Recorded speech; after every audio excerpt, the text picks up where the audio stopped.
मैं पूर्व निगम पार्षद सुभाष यादव। ये एलजी अडंगा डाल रहे हैं।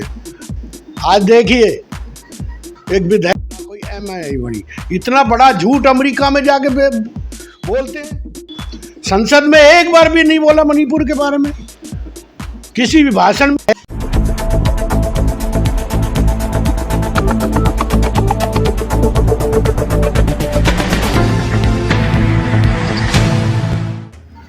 हो गया।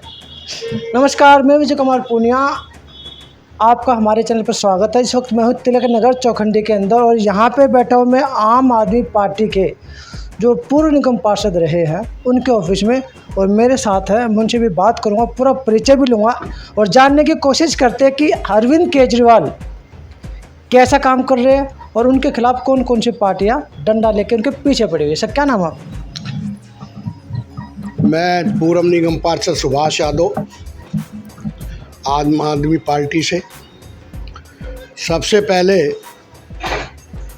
मैं बधाई देता हूं दिल्ली के नागरिकों को 15 अगस्त की। 1950 में हमारा संविधान लागू हुआ था। जब देश आज़ाद हुआ तो संविधान हमारा 1950 में लागू हुआ था।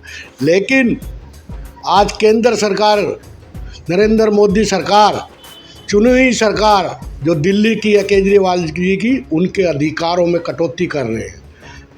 लोकसभा राज्यसभा में विधेयक ला रहे हैं जिनका हमारे नेता इंडिया नाम से जो गठबंधन बना है, जो विरोध कर रहे हैं, राज्यसभा में हम पास नहीं होने देंगे। केजरीवाल सरकार दिल्ली में बहुत अच्छा काम कर रही है, लेकिन ये बीजेपी वाले जो सत्ता में बैठे हैं केंद्र में, वो उसे काम नहीं करने दे रहे। क्या एक सचिव ऑफिसरों का तबादला एक चुना हुआ मुख्यमंत्री नहीं कर सकता? केंद्र सरकार करेगी। मैं इसी के साथ सभी को 15 अगस्त की बधाई देता हूं और धन्यवाद। जय हिंद, जय इंडिया। सर, आपने आरोप लगाया कि मोदी जी जो केंद्र सरकार वो आपकी पार्टी को, अरविंद केजरीवाल जी के कामों में रुकावट डाल रही है। आपने यही आरोप लगाया ना, तो जो एलजी बैठा है उसका भी तो कुछ काम होगा ना? आप किसी भी केंद्र शासित प्रदेश में एलजी के हाथ में पुलिस, भूमि यही होती है। बाकी सारा जो वहाँ का मुख्यमंत्री होता है केंद्र शासित प्रदेश का, वो मुख्यमंत्री ही चलाता है प्रशासन को। एलजी बार बार अड़ंगा और टांग अड़ाते हैं, उनके काम में काम नहीं होने देते दिल्ली में। मोदी जी के कहने से ही एलजी अड़ंगा डाल रहे हैं। आज देखिए एक विधेयक लाए हैं दिल्ली के अधिकारों को रोकने के लिए, मुख्यमंत्री के अधिकारी को अध्यादेश लेके आए हैं जो राज्यसभा में और लोकसभा में पास कराने की कोशिश करेंगे।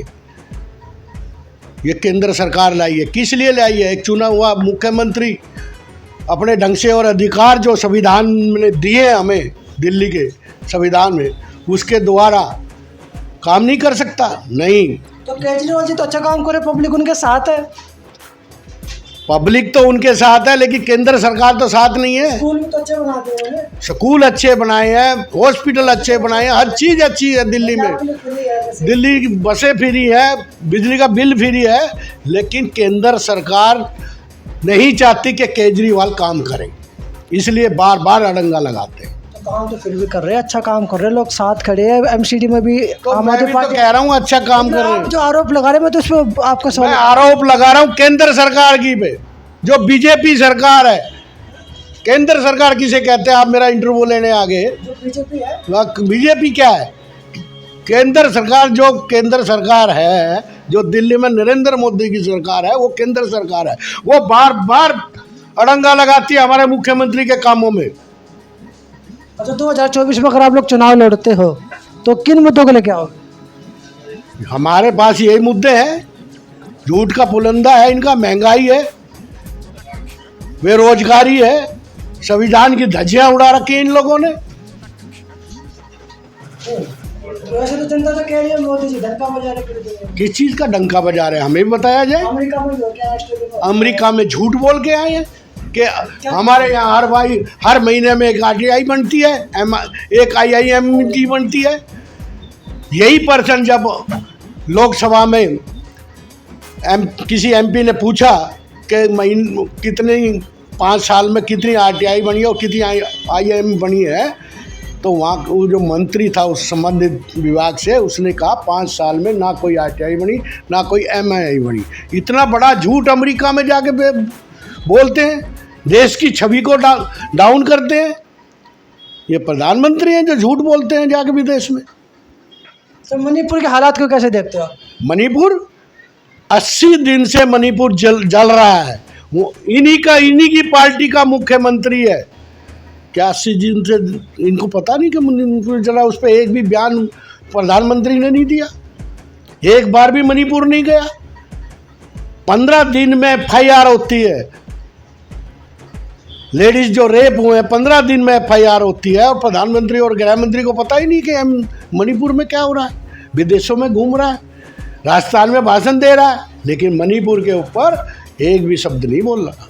सीजीआई ने जो है सारा मामला अब अपने हाथों में ले लिया मणिपुर को लेके, और केंद्र सरकार को फटकार भी लगाई है कि आप पहले से मणिपुर की बात कीजिए, दूसरे राज्यों की बात ना करें। तो सीजीआई ने अब अपने हाथ में टेक ओवर कर ही लिया। कितने दिन बाद? 80 दिन बाद जल चुका है। पहले वार्निंग दी नहीं, जल चुका। अब 80 दिन बाद आप सीबीआई को दे दो, किसी को भी दे दो, लेकिन वहाँ का मुख्यमंत्री क्या कर रहा है? गृह मंत्री देश का क्या कर रहा है? प्रधानमंत्री क्या कर रहा है? 80 दिन में संसद में एक बार भी नहीं बोला मणिपुर के बारे में, किसी भी भाषण में नहीं बोलते मणिपुर के बारे में। राजस्थान बंगाल। अरे मणिपुर में तो देखिए आप, 2 औरतों पर रेप हुआ, नंगी घुमाई गई है। शर्म की बात है इस देश के लिए। सर आपको क्या लगता है संविधान खतरे में है? बिल्कुल खतरे में है। मनमर्जी से चला रहे हैं, ये संविधान खतरे में ही है। ये विपक्ष चर्चा की मांग कर रहा है संसद में, राज्यसभा में, लोकसभा में, तो क्यों नहीं चर्चा कराते? क्यों भाग रहे हैं चर्चा से? तो ये थे पूर्व निगम पार्षद थे जो आम आदमी पार्टी से बेबाकी से हर एक सवाल का जवाब इन्होंने गुस्से के साथ दिया। जो आज देश के हालात है उनके हिसाब से, जो उनको नाराज़गी है हालात को देखते, उनके हिसाब से इन्होंने हर एक सवाल का जवाब दिया। तो मैं विजय कुमार पुनिया, तो मुझे दीजिए इजाज़त। धन्यवाद।